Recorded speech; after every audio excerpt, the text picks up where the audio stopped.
அத்த இன்னைக்கு தான் நல்லா திருப்தியா சாப்பிட்டேன்.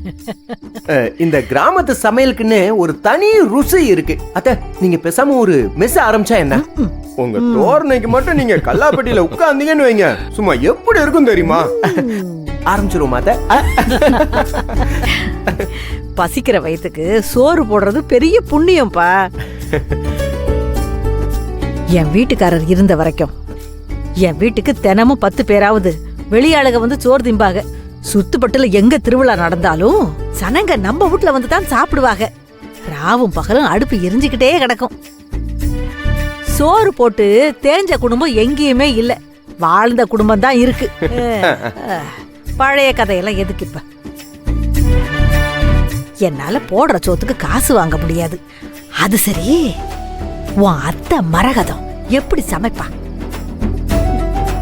அவங்களும் சும்மா சொல்லக்கூடாது, சூப்பரா சமைப்பாங்க. ஆனாலும் உங்க கைப்பக்குவம் வேற, என் அத்தையோட கைப்பக்குவம் வேற. என்ன வல்லவன், அத்தை இங்க இருந்து போனதுக்கு அப்புறம் உங்க அத்தை கிட்ட தானே சாப்பிட்டாகணும், அந்த பயம் தானே? கிண்டல் பண்ணாதீங்க, மாமா சொல்றது உண்மைதான். எங்க அம்மா ரொம்ப நல்லா சமைப்பாங்க. அதான் எனக்கு தெரியுமே புனிதா, சும்மா அவரை கிண்டல் பண்ண. கபிலன், நானும் உண்மையதான் சொன்னேன்.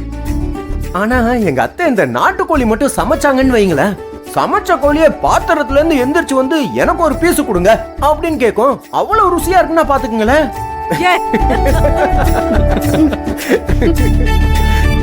ஆம்பளையோ பொம்பளையோ புடிச்சவங்களுக்கு புடிச்ச மாதிரி சமைச்சு குடுத்துட்டோன்னு வையேன், காலம் முழுக்க அவங்க நம்மளை விட்டு போக மாட்டாங்க.